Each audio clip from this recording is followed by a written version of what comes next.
हाय मंडळी, नमस्कार. मी सिद्धनाथ. BBC मराठीच्या 3 गोष्टींमध्ये तुम्हा सगळ्यांचं खूप खूप स्वागत. आजच्या दिवसभरातल्या 3 महत्त्वाच्या गोष्टींबद्दल पुढच्या 15 मिनिटात आपल्याला बोलायचं आहे. आजची आपली पहिली गोष्ट, कालपासून ज्याची खूप चर्चा सुरू आहे, ती म्हणजे पाळीची रजा ही जर सुविधा महिलांना उपलब्ध असेल तर त्याची महिलांना मदत होईल का त्यांना या गोष्टीचा अडसर निर्माण होईल त्यांच्या कामात. सुप्रीम कोर्टातनं काही गोष्टी समोर आलेल्या आहेत वक्तव्याच्या रूपाने. चर्चा खूप होते. आपण या सगळ्याबद्दल आज सविस्तर बोलूयात आजच्या आपल्या पहिल्या गोष्टीत. सुरुवात करूया आजच्या आपल्या पहिल्या गोष्टीला. तुम्ही अनेकदा पाहिलं असेल, पाळी म्हटलं की अनेक लोक बोलायला संकोचतात. ही एक अत्यंत खाजगी गोष्ट आहे. याच्याबद्दल एकूणच आपल्याकडे सामाजिक पातळीवर चर्चा होणं हे खूप अभावाने होताना दिसतं. काही काळापूर्वी BBC मराठीने या सगळ्याबद्दल एक स्वतंत्र सविस्तर मालिका केली होती, पाळीबद्दल बोलणारी मालिका, ज्याच्यात वेगवेगळे टॅबू असतील, संकोचाच्या गोष्टी असतील आणि याची वैद्यकीय कारणं असतील किंवा सामाजिक याचे आयाम असतील, हे सगळं उलगडून सांगण्याचा आम्ही प्रयत्न केला होता.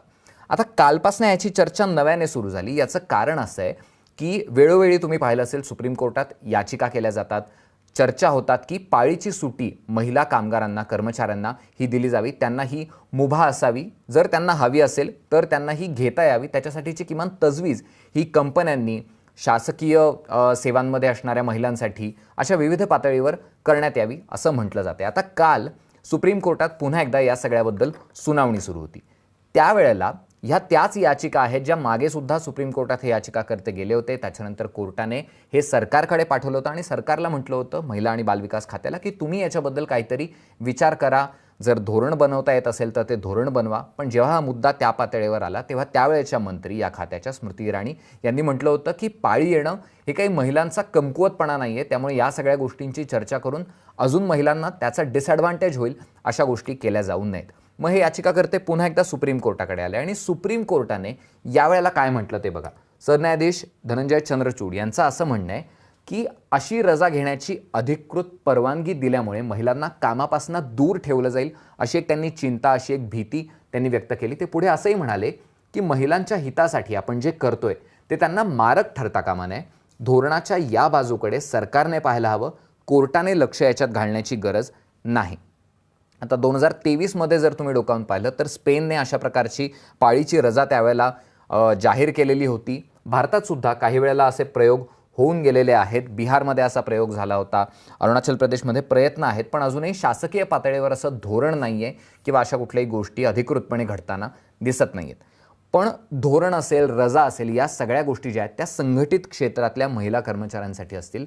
भारतातल्या वर्कफोर्समधल्या महिलांचा मोठा टक्का हा असंघटित क्षेत्रात सुद्धा काम करतो आणि या सगळ्याचा त्याला फायदा होईल का, मुळात याचा फायदा होईल का, या सगळ्याबद्दल बोलण्यासाठी आपल्याबरोबर आज आहेत सचिन आशा सुभाष, जे सामाजिक कार्यकर्ते आहेत आणि जे खास करून या सगळ्या क्षेत्रात पाळीबद्दल जागृती व्हावी म्हणून सुद्धा काम करत असतात.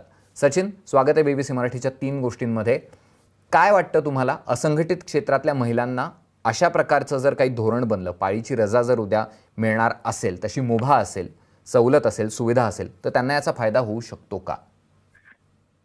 निश्चितच या सगळ्या पाळीच्या रजेचा संघटित किंवा असंघटित क्षेत्रातल्या कामगार महिलांना फायदा होणार आहे.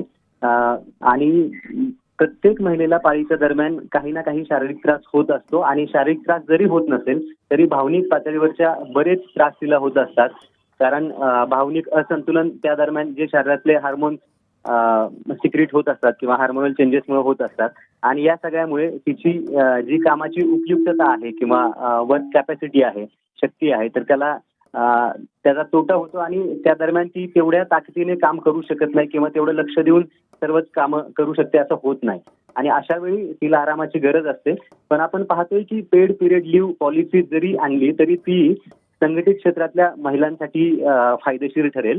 पण असंघटित क्षेत्रातल्या महिला, जसं की शेतमजूर महिला आहेत, ग्रामीण भागामध्ये शेतीशी निगडीत व्यवसायांमध्ये आणि शेतीच्या कामांमध्ये असणाऱ्या अनेक महिला आहेत.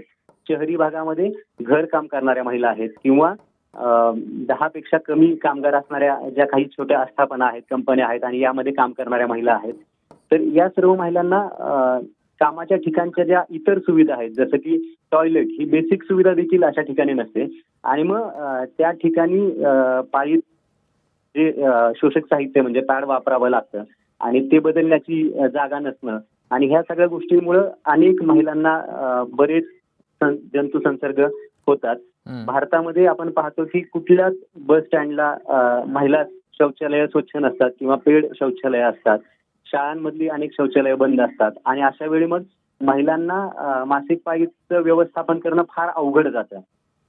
आणि त्या काळात जास्त वेळ पॅड वापरल्यामुळे देखील गर्भाशया संदर्भातले अनेक आजार वाढत आहेत. एक सर्वे असं सांगतो की भारतातल्या 73% महिलांना पाळी संबंधित काही ना काही आजार आहेत, जंतू संसर्ग होतात.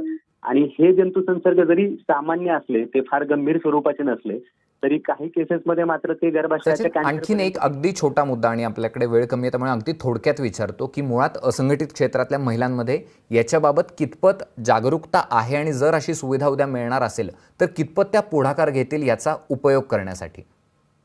बरोबर. तर असंघटित क्षेत्रातल्या महिलांना उलट जास्त कष्टाची कामं करावी लागतात. उभा राहून बरोबर. असेल किंवा बसून असतील. तर त्यामुळे पाळीच्या दरम्यान त्यांना काम करणं जिकिरीचं ठरतं. पण त्यांना जर ही रजा मिळाली तर त्या आपल्या ज्यांनी कामावर ज्यांच्याकडे त्या कामाला जात आहेत त्यांना ते सांगू शकतील की मला पाळी आली आणि पाळीसाठी मला आराम करण्यासाठी सुट्टीची गरज आहे, तर मी घरी राहू शकते.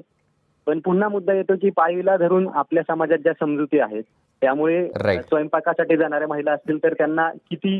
बरोबर. मला वाटतं सचिन, हा जो मुद्दा मांडतायत तो महत्त्वाचा आहे की जर ती सुविधा असेल तर किमान त्यांना तसं बोलण्यासाठी, त्या जिथे काम करतात तिथे त्याच्याबद्दल चर्चा करण्यासाठी त्याचं एक साधन म्हणून मदत होऊ शकते. आणि अर्थात सचिन, तुम्ही पुढे जो मुद्दा मांडत होता तोही तितकाच महत्त्वाचा आहे की याच्याबद्दल प्रचंड अजूनही संकोच आहे आणि मी सुरुवातीला सुद्धा ज्याचा उल्लेख केला, अजूनही याच्यावर खुलेपणाने आपल्याकडे बोललं जात नाही असं आपण अनेकदा पाहतो. आणि म्हणून मी पुन्हा एकदा सगळ्या आपल्या श्रोत्यांना, प्रेक्षकांना एवढीच आठवण देईन की BBC मराठीने याच्यावर यापूर्वी लेट्स टॉक पिरियड्स नावाची एक मालिका केली होती. पार अगदी 2017-18 सालापासून आपण गेली 6-7 वर्ष याच्याबद्दल खूप सविस्तर बोलतोय. तेव्हापासून याची चर्चा आपण करतोय. तुम्ही जरूर या बातम्या, हे लेख वाचा. याच्यावरचे वेगवेगळ्या तज्ज्ञांचे सुद्धा लेख आपण घेतलेले आहेत.